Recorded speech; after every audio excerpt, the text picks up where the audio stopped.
everybody, and welcome to a very special episode of 30 Minutes to President's Club with one of the best sellers we've ever had. This person hit 178% of their number and got awarded Rep of the Year at MongoDB while taking 3 months out of the year for paternity leave. We've got Robin at MongoDB. He is a senior high-tech account executive and team lead. Jen, why should people listen? First of all, I don't think I've ever laughed as much as I did on this episode of 30 Minutes to President's Club, so it's a damn joy. But number two is because you do not hit an annual target in 9 months by being lazy at prospecting. Robin gave great tactical tips on how you approach prospecting. If you sell into engineering, this is an even much better episode for you to listen into. And we also taught you what to do with video prospecting if you're ugly. So stay tuned. This will really help for folks like me. A 3, a 2, a 1, roll the tape. All right, Robin, welcome to the show. We start every single episode with your top 3 actionable takeaways. So let's get your 3. All right. So my first one is align your sales process with your customer's buying process. So I feel like way too often we get into sales conversations, we try and force everybody down the same path that we've done like over and over and over. But like after your initial discovery, you've uncovered some pain, needs, or goals you agree to solve. You should really start uncovering how your customer likes to or needs to buy. Not every customer is the same that way. So what do they still need to see? What do they need to test? Who else is involved? And start mapping that process out like way before you expect to get signature can really start speeding up your deals. Beautiful. What's number 2? Number 2, you need to have a weekly target for discovery meetings, not just a quarterly, not just a yearly goal for new logos. But if you work backwards from your annual target numbers, you're always going to feel like you're behind. If you start planning week in, week out, you will be ahead. You'll be planning. You'll be playing to win. It will be a lot sharper. So for me, I knew that I had 3 months of paternity leave coming up at the end of the year. Wanted to make sure that I still hit my numbers. Not something my company makes me do, but I wanted to do it for my own good. So I knew that I had to get 10 new logos, but I had to do it in 9 months. How do I do it? Work backwards, week in, week out on targets that I set. So instead of 5 discovery meetings, I needed to have 7, for example. Build everything out to win instead of to lose. Love it. Round us out, Robin. What's number 3? So number 3 is you need to be self-sourcing your accounts. Like, sure, you'll get a book from sales ops. Not everything is going to be great in there. You really need to do your job like on sourcing those accounts. Look through built-in, look through well-found, look through LinkedIn, look through career pages. Start building a POV on what accounts are great accounts and how you can help additional accounts. Look through what deals have been closed on the floor and what accounts are similar that you can source yourself and add those to your book. They'll be a lot higher quality than what is in your book to begin with. Amazing. So Robin, you're not the type to brag, but I'm the type to brag, and I'm going to brag for you. You hit 178% of your number and won Rep of the Year at MongoDB, despite being out for 3 months out of that year because you were on paternity leave. Congratulations for a number of different reasons there. One of the things you told me on the pre-show was you knew that you were going to have this pat leave, and you knew you had to put your foot on the gas to get to goal and even beyond. And you said prospecting was one of the biggest things that impacted that. I want to go to one of your takeaways, which was you have this book of accounts that you get from sales ops, but there are other companies that you are able to sell to. And so one of the things that you did was you spent some time finding accounts that weren't necessarily in the list that you got from sales ops because you knew they were really good fits. And so I'm wondering if you can define, one, what are some of the things you were looking for that would make you say, oh, this company is a good fit for MongoDB? And then 2, where did you actually go look to find this stuff? I know you mentioned stuff like careers pages, built-in, etc. But I'm wondering if you can give the audience a sense of like the targeting that you did and then where you went to find that stuff. Yeah, sure. So we're a pretty technical SEAL. I'm not very technical, but we work in the database like backend technology. So we have a product that is very it's open source. Anybody can download, and we don't really necessarily have a record of who's downloading it. So it's on us as salespeople to find who is actually using this. And the product free is great, but what we sell is a managed version of it. So what we're looking for is people that are using our free version, that are going through like some growing event, like scaling, building out go-to-market organization, really hiring more engineers. So what I'm looking for is people that are leveraging like our open source version, but that have an event like, hey, they're growing, they're scaling, they're going to market, they're going to have issues self-managing and self-hosting everything. So that was number one. And where I look for things like this, like we sell to engineers, they are not ones to have a ton of information on their careers page. But hey, if you look at past employees, people tend to throw so much stuff in their like LinkedIn bios for past jobs that we would look at past employees like, hey, who has left the org and has called out this whole tech stack that they're working with and issues they dealt with, projects they worked on. That is a main tool that I would use to find accounts that have some Mongo and that are going through those events, that are scaling, that are hiring more people. LinkedIn pages is one, built in, well found, their own careers pages, like what kind of engineering skills they're hiring for. Those are all tools that we would use to really like scrape and find those accounts that either have Mongo or would have technology that plays really well with it. So I think one of the things that I struggled with as a sales rep a lot, and as I'm hearing you talk about the sources you're going to, is sometimes when we do that, we have a great reason for reaching out, right? We've got really solid context. What do you do in the message itself? And I don't care how you're doing, if it's cold call, messaging, or cold email, whatever the case may be, what channel it may be. How do you bring to life why you're reaching out to them now? So let's take one of your examples. I loved the idea around looking at people who are former employees who tend to put a lot more information because they're putting it on their resume.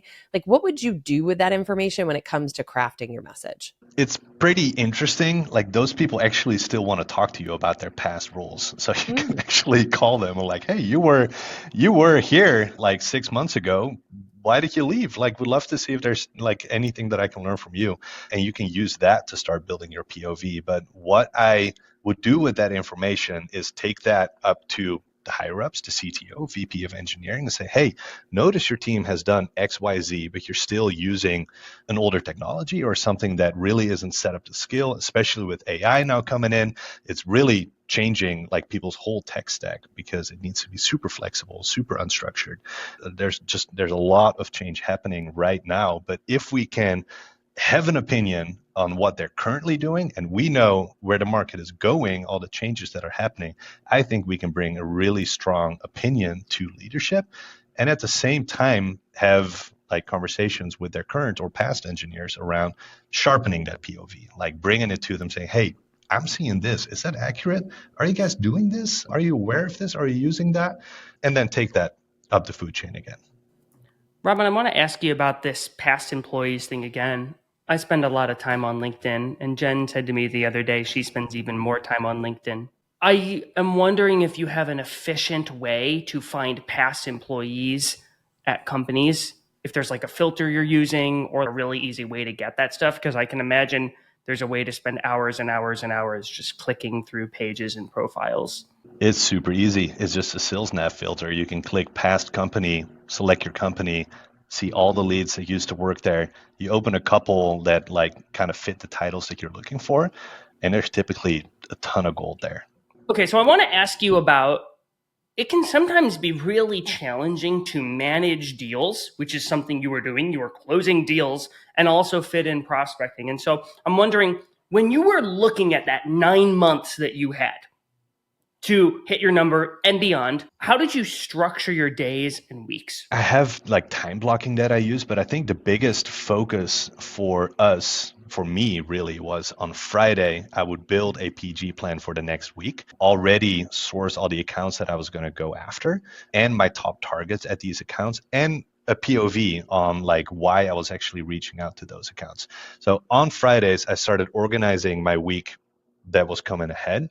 And I would start time blocking already on Friday so that I would have time slots in my week ready to make sure that I had PG, pipeline generation, on like the forefront, everything that I was going to be doing.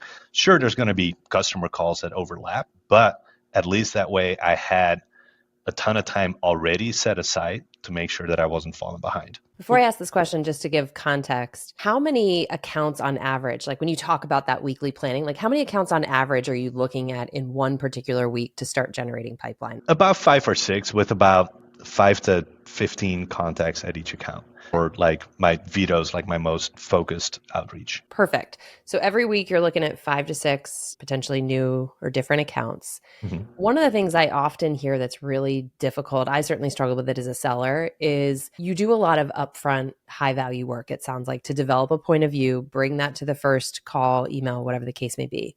What happens after the first one? Like how do you think about following up, your like cadence, whatever the case may be? How do you approach that? After the first touch, I do everything with sequencing. We use outreach, we use Salesloft now. So my first touch is just the beginning, but I start on LinkedIn typically with the LinkedIn touch. I send a ton of LinkedIn videos, which actually is very helpful to have really quick, easy conversations and start building that POV more. But everybody pretty much is in like fully outbound sequences that are like very customized. We do emails, calls, LinkedIn touches, whatever, all of it, all the time. How many prospects do you have in sequence at any given time?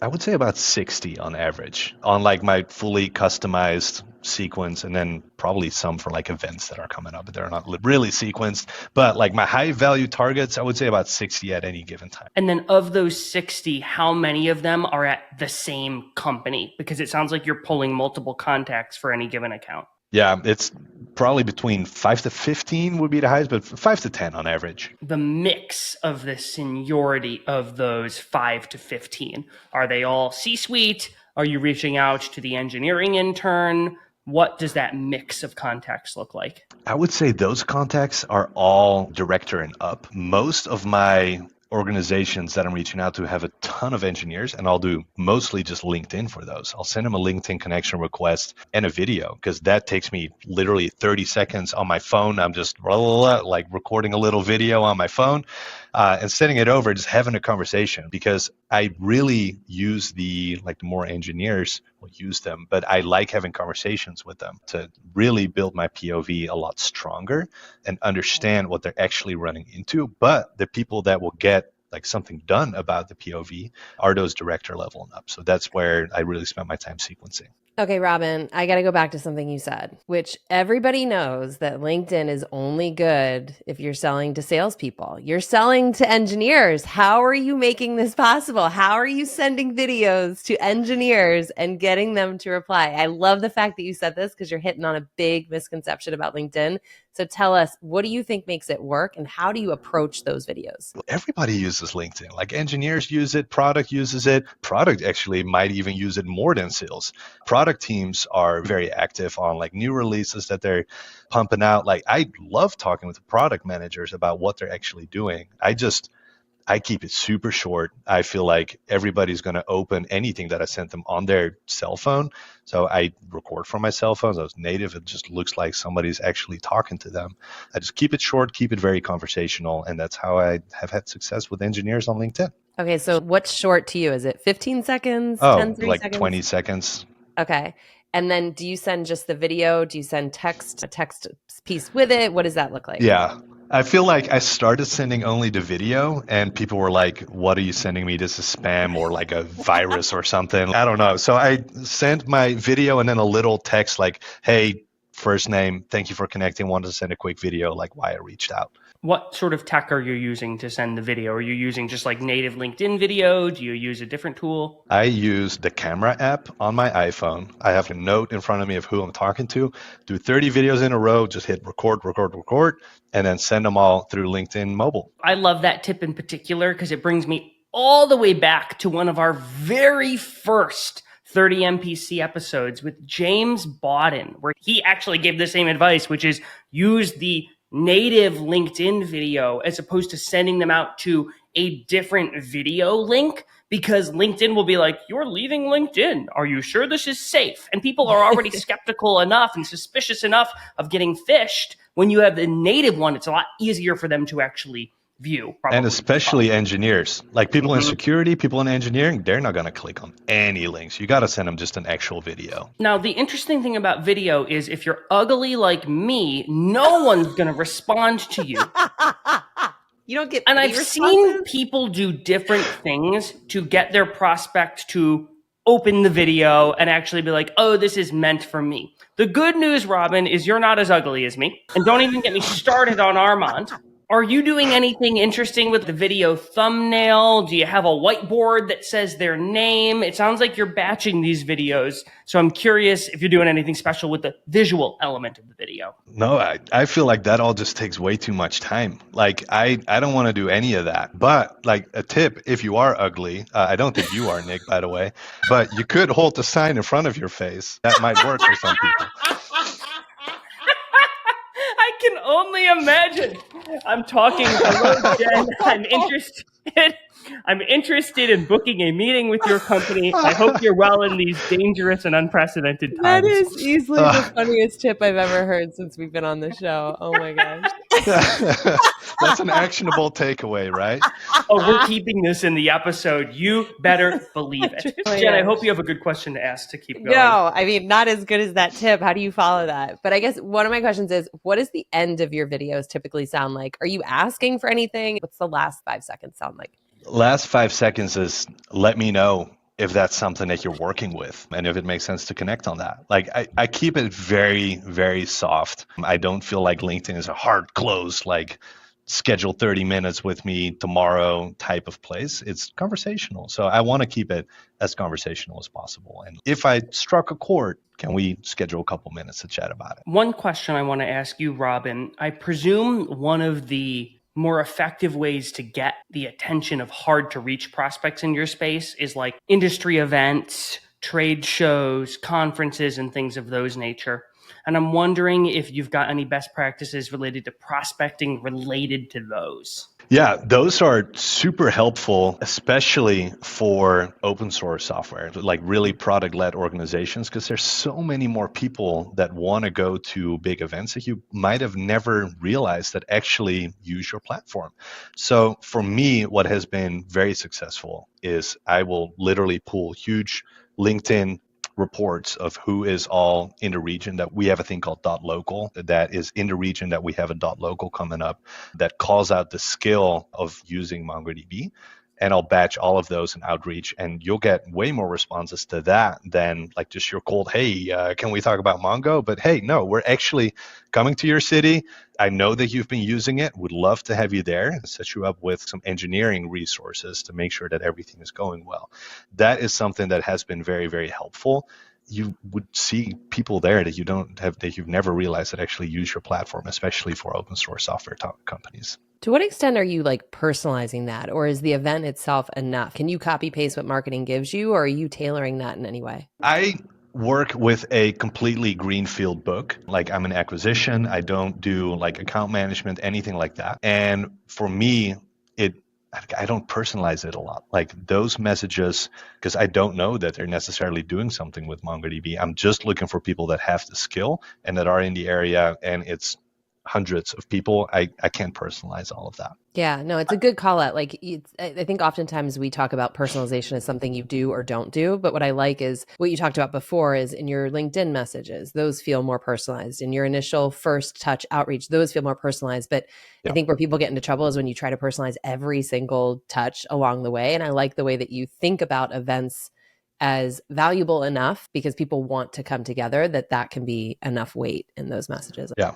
I think as long as we have a good reason to reach out to them, that's really what we need. An event is a good reason. I agree. I mean, you're right. I think obviously depends on your number of accounts you have, segment, space, type of sale, etc. But I think folks sometimes over-rotate on the personalization and will double personalize, where it's like, I need to research you and personalize this email, and we're both going to be at this trade show or event. When I was selling to law firms, I would have the most success with the subject line of like ILTACon, which was the International Legal Technology Association conference. And that would be the subject line. And it would be like, I'm going to be there. I think you're going to be there. Here's why I want to talk to you, which was relevant, not personalized.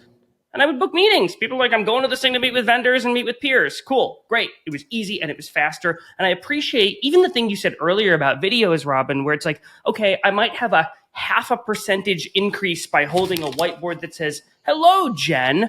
But if that's taking you an extra 45 seconds to neatly write Jen's name, I have horrendous handwriting, as you can see. Like, that's going to Same. slow you down, and you're actually better off not doing that. And so I appreciate you sharing that stuff. Jen mentioned earlier, there's a lot of people out there that say LinkedIn doesn't work when you sell to engineers. And I bet there's also a lot of people that say, cold calling, you can't cold call an engineer. Those people never pick up the phone. And I actually don't know. And I'm curious what your experience has been with cold calling in your space. You can definitely call. I have noticed that a lot of people have those, like the Google screener, where like you have to like say why you're calling. Yeah. That happens a lot. But like, it's kind of nice working for a company that is very well recognized among engineers. You can say, I'm Robin with Mongo, and they will see that typed out on their screen immediately. And we see quite often that people will actually take the call. But it really depends. Some people will take a call. A lot of people will not. But cold calling is most definitely not dead for engineers. And neither is LinkedIn. So I actually want to ask you about that Google screen, where it's like, I've run into that a lot, where it's actually funny. Since Jen started co-hosting 30 MPC, I started calling her all the time just to like talk about life and bond. And I noticed after a couple of weeks of her co-hosting, she added a Google screen. And when I call it and I try to call Jen, it goes in a very AI voice, hello, please state your name after the tone and Google Voice will try to connect you. And now every time I say, hey, it's Nick, how you doing, Jen? It seems I go to voicemail. What do you say when you get that Google Voice prompt? Do you just say your name and your company? Do you include information about why you're calling? What's your approach there? Yeah, both. I would state my name, company, and like a one-line POV on why I call. But I do the same, right? As soon as I see that it's like my VP, Kyle, calling me for another deal update, I let it go to voicemail right away. But if I know that it's like someone that actually is calling me back, for example, I'll take the call. That was hilarious. I don't even know how to follow that on. I'll be honest. I'm thrown. That was so sneaky and subtle. So let's say they take your call. They answer the Google Voice.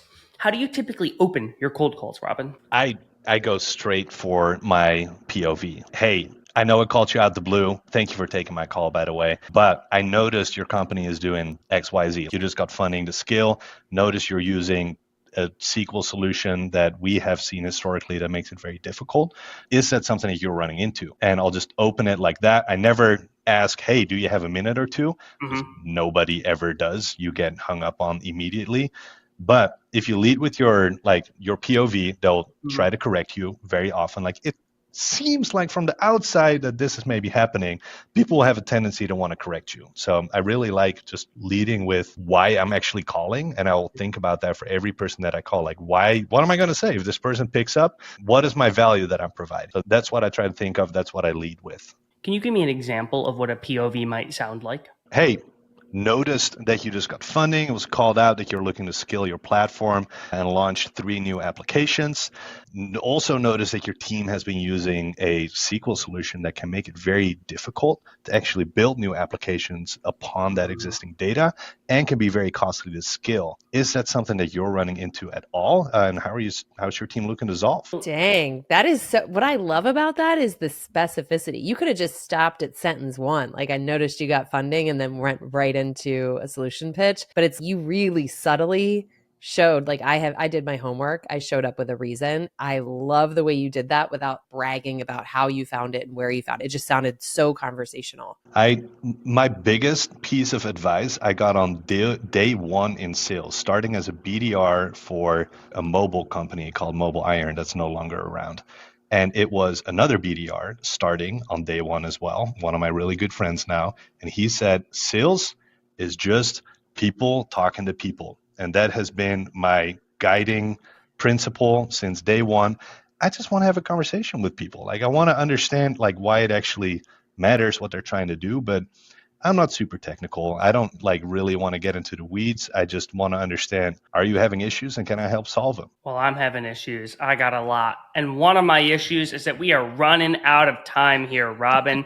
And so we got to move to the final question. And the final question is this. We've talked about a lot of really great things salespeople should be doing. Now I got to flip that question on its head and ask you about a shouldn't. And so the last question is, what is one bad habit that you see a lot of salespeople exhibiting that you think they need to break, shatter, throw in the trash because it is hurting them more than it helps? I think over rotating on activity. Like we have all these leaders that are just asking, how many dials are you making? How many emails are you making? It makes no difference. As long as you can like really do your research on who you're calling, you're going to have way better results if you know why they should answer the phone, why they should talk to you, than if you're just like spamming 300 people. Just be focused on who you actually want to talk to and why you want to talk to them instead of the amount of calls, the volume. Focus on the quality. There needs to be some volume, but if the quality is there, you're going to have a way higher success rate.